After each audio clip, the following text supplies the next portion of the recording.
যতদিন আপনি মাসেলকে পাম্প করতে পারছেন, বিল্ড করতে পারছেন, ততদিন আপনি যৌবন, চিরযৌবন। আপনি বয়স 100 কিন্তু আপনার মাসেল পাম্প করে, আপনি এখনও মানে আরও একটা ছোটো মেয়ে বিয়ে করলে নো প্রবলেম। জাস্ট আমি খুব সহজে বললাম, বিকজ আপনিও তরুণ, বুঝতে পেরেছেন। কিন্তু যখন আপনার বয়স 50, মাসেল ক্ষয় হয়ে যাচ্ছে, আপনি বৃদ্ধ হয়ে যাচ্ছে। এক্স্যাক্টলি। তা মাসেল একটা মানে সিঙ্গেল ডিটারমিনেটর, যেটা দিয়ে আপনি বুঝতে পারবেন যে আপনি তরুণ নাকি বৃদ্ধ নাকি শেষ বয়সে এসে পৌঁছেছেন। সহজ ভাষায় যদি আমাদেরকে একটু বলেন, শুধু ডায়াবেটিক না, বিভিন্ন একেবারে একটা মানুষের ফিট থাকার বিষয়। 60-70টা রোগের কথা এবং ফিট থাকার বিষয়ে একবার উত্তর দিতেছি। হ্যাঁ, একটা লোক যদি আল্লাহর দেওয়া প্রাকৃতিক খাবার পরিমিত আহার করে এবং যদি সে রেগুলার একটু এক্সারসাইজ করে এবং যদি সে রোজা রাখে, রমজানের 30টা, সপ্তাহে 2টো, অন্য সময় নফল রোজা, মাসের চাঁদের 3টা রোজা রেগুলার রাখে, সে যদি তাহাজ্জুদ পড়ে, 5 ওয়াক্ত নামাজ মসজিদে গিয়ে যদি পড়ে, এতে সার্কাডিয়ান রিদম ঠিক থাকে, সময় পেলে এক্সপ্লেন করতাম। তারপর হচ্ছে সে নিজেকে একটা কোয়ালিটি টাইম দিচ্ছে, নিজেকে নিয়ে ভাবছে, আর্লি ঘুমাতে যাচ্ছে, ভোরে উঠছে, প্রকৃতির মাঝে মাঝে হারিয়ে যাচ্ছে, সূর্যের আলো লাগায় গায়ে, হ্যাঁ, রোদে যায়, ঘাসে হাঁটে, হ্যাঁ, একটু রিল্যাক্স প্র্যাকটিস করে, মোর দ্যান এনাফ। সে কখনো রুগী হবে না। এখন যারা হয়ে গেছে ডায়াবেটিস রুগী, চিনি বাড়া রোগ, ভাত মানে চিনি, রুটি মানে চিনি, ফল মানে চিনি, দুধ মানে চিনি, তো এগুলো বাদ দিয়ে কিছুদিনের জন্য, নট মানে ফর দ্য এন্টায়ার লাইফ না, সারা জীবনের জন্য, কিছুদিনের জন্য বাদ না দিয়ে সে সত্যি কোনোদিন ভালো হতে পারবে না। তো এই জন্য তাকে এটা সাময়িক বিরত থাকতে হবে। কতদিন? যতদিন কোষ খালি না হচ্ছে। Pressure same, fatty liver same, লিভারের ফ্যাট জমে গেছে, সেটাকে বার্ন করতে হবে। তাহলে ফ্যাট বার্ন, তাহলে কোষে ফ্যাট জমে গেছে, বার্ন করতে হবে, মানে সেই ফ্যাট বার্ন। তা আপনি যেমন ওজন কমিয়েছেন, ফ্যাট বার্ন করেছেন আপনি, তাই না? এবং মাসল গেইন করেছেন, ঠিক আছে? তো কেউ যদি তার ফ্যাটটাকে বার্ন করতে পারে হেলদি ওয়েতে এবং যদি সে মাসেলকে বিল্ড করতে পারে, এই মাসেল আপনার চর্বি খায়, এই মাসেল চিনি খায়, তা আপনি শুধু মাসেলটা ভালো রাখলেই তো আপনি অনেক ভালো থাকবেন। এবং যতদিন আপনি মাসেলকে পাম্প করতে পারছেন, বিল্ড করতে পারছেন, ততদিন আপনি যৌবন, চিরযৌবন।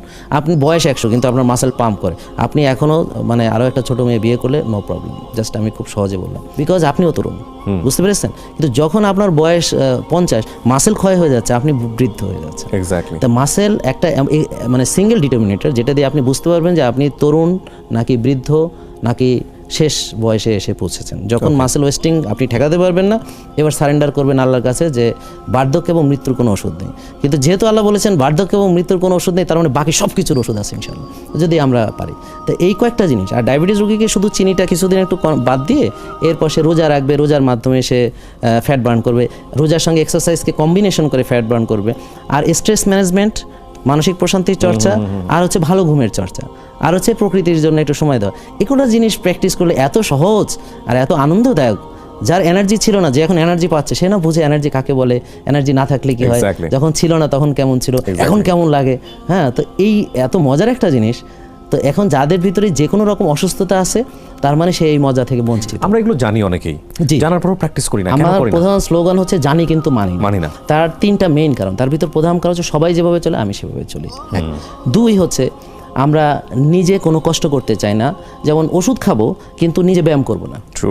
হ্যাঁ, আর একটা 3 হচ্ছে যে আমরা আসলে অনুধাবন, যেটা মানে নিজেকে যে সময় দেয়, ইনার ফোকাসটা আমার নেই, সো ভবিষ্যৎ ভাবতেছি না। তা আমি কি করছি, সবাইকে সতর্ক করছি। যেমন সতর্ক শুধু মুখে করছি না, যেমন আপনি যদি আপনার ভিটামিন ডি যদি থাকে 15-20, আপনার এটা 90-100 করেন, অপটিমাল রাখেন, ইনশাল্লাহ আপনি অনেক ভালো ইমিউনিটির অধিকারী। আপনার ইনসুলিন রেজিস্ট্যান্স সময়ের যদি আপনার 1 থাকে, this is ideal for you. যদি 6 থাকে, কমিয়ে নিয়ে আসুন। আপনার ডায়াবেটিস হওয়ার 12 বছর আগে আমি বলতে পারি আলহামদুলিল্লাহ যে আপনার ভবিষ্যতে ডায়াবেটিস হওয়ার সম্ভাবনা। আপনার হার্ট অ্যাটাকের 30-40 বছর আগে বলা সম্ভব আপনার ভবিষ্যতে হার্ট অ্যাটাক হবে। আমি কত আগে আপনাকে সতর্ক করছি। This is the future. এখন ফিউচার কেউ সামনে নিয়ে আসলে তাকে সবাই মনে করেন যে একটু টিস্কারি করে। এখন ধরেন ইনসুলিন লেভেল আপনার খালি পেটে থাকবে 3, 4 বা 5, আপনার হয়তো আছে 15-20। হ্যাঁ, তাহলে এটাকে কমিয়ে নিয়ে আসুন। আপনার প্রদাহ সিআরপি সেটা থাকবে 3-এর নিচে, আপনার টিজি কম থাকবে, এইচডিএল বেশি থাকবে, টিজিএইচডিএল রেশিও থাকবে 2-এর নিচে।